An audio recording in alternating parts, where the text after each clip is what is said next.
Be grateful for whatever your experience of this moment is. And if you cannot be grateful, at least allow it to be, because it already is. You might as well.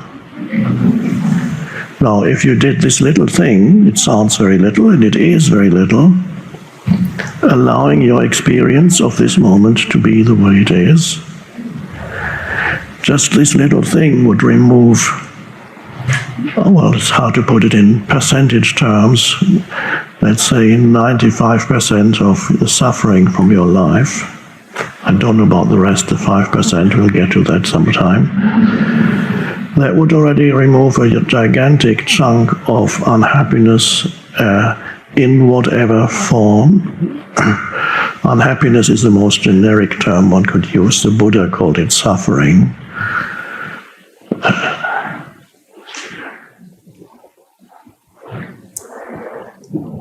And so for the next 6 months, then that obviously is one of the practices, not to internally resist your experience of this moment. Now, of course, many times,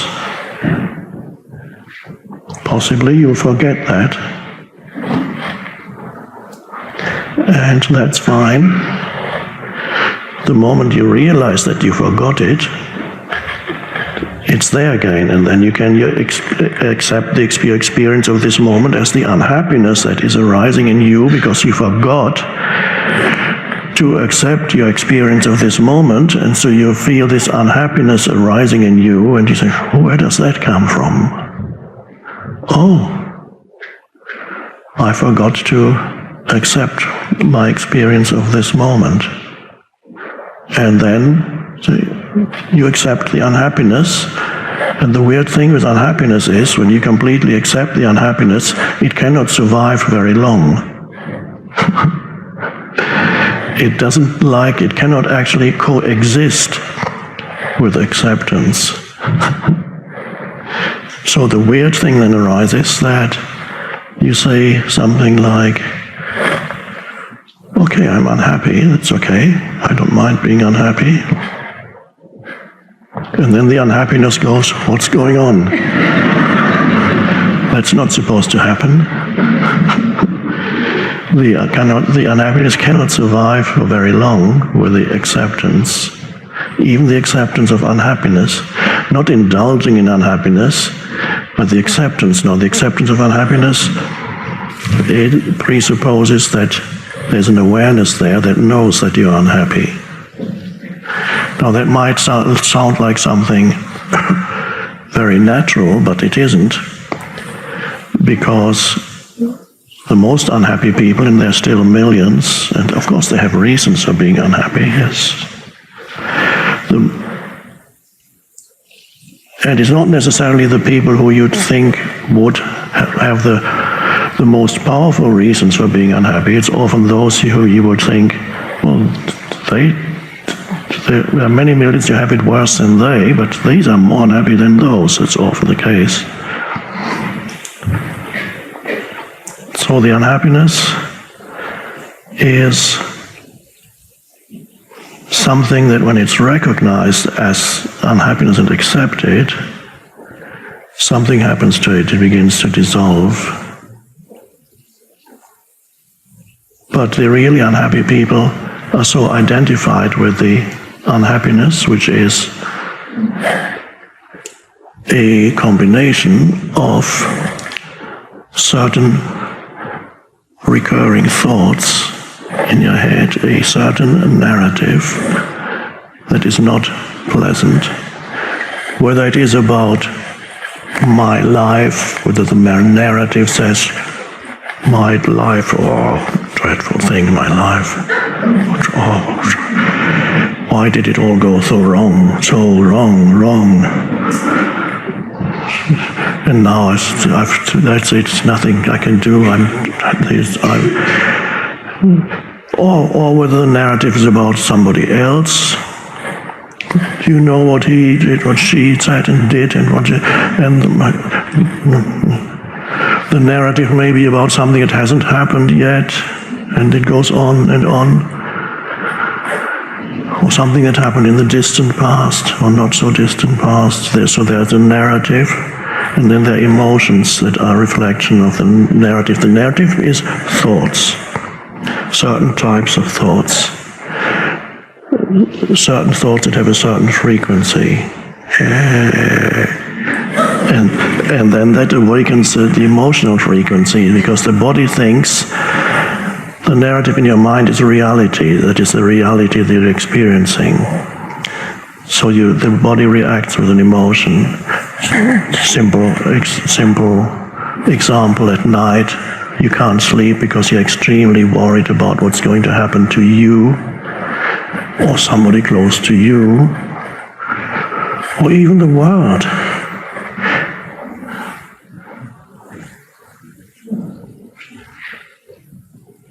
And it all sounds very critical. There's a crisis in your head.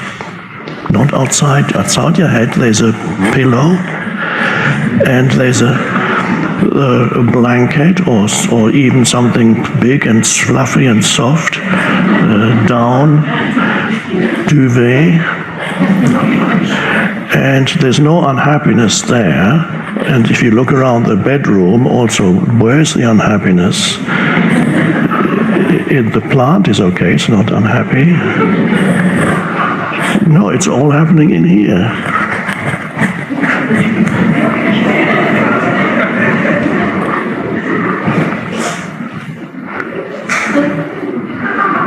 And then the body, since that is the critical reality that you inhabit, there is a crisis in your life. The body doesn't know the difference between what's actually happening and what's happening in your head. What's happening in your head is taken to be the absolute reality. And then you experience the emotion that goes with that kind of narrative. And so there's no awareness. And when you're trapped in that, you don't even really know that you're unhappy, because you are the unhappiness. The unhappiness has become your identity. So when you become the unhappiness, you don't even know that or suffer. Let's use the Buddhist term, suffering. When you are in this deep suffering, you don't even know you're suffering, because the suffering is a gigantic, huge chunk, part of your sense of self. You are a suffering entity. And as all therapists know, that once the patient or the client, or whatever they call the people that come to them according to their school, they reach a point where there's a possibility of going beyond the deep-seated patterns, unconscious patterns. And then there's a huge resistance very often, because the person is afraid of losing a very important piece of their identity, and sometimes it's the most important part of their identity. If they have lived with an unhappy sense of self for years and perhaps even decades, they don't want to let go. And again, they don't know that consciously. They never say, I do not want to let go. But if they could say that, then that means there's already some awareness. So lack of awareness, lack of presence, that is the unawakened state that still, unfortunately, millions of humans are trapped in that. But the moment you know, you recognize your inner state, that means there is an awareness, which there is another dimension of consciousness that has emerged in you, through you.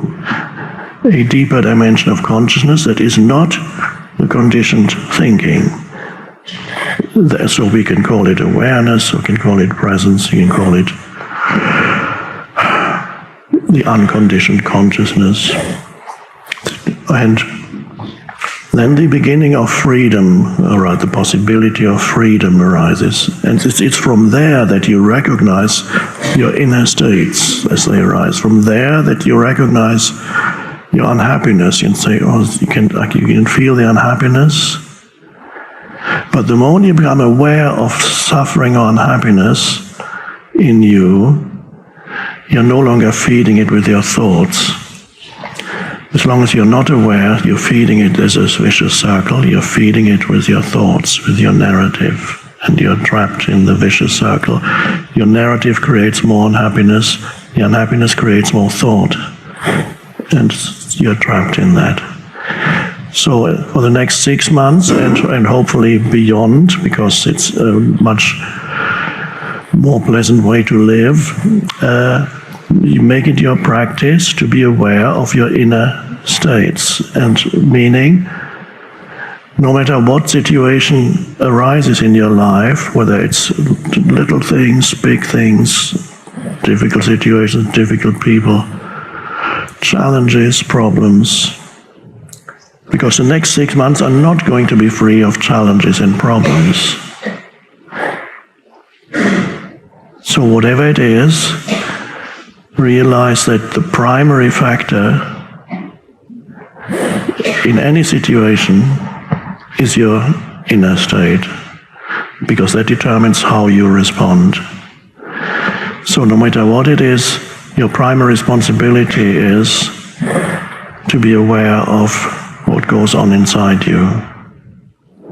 And that means whatever arises in your life is actually to be used in your practice, so that you do not become dependent on what's going on externally in your life. So your inner state gradually is no longer determined, perhaps still a little bit, yes, but not completely determined by outer events, people, situations, and so on. Inner freedom arises. That's awakening.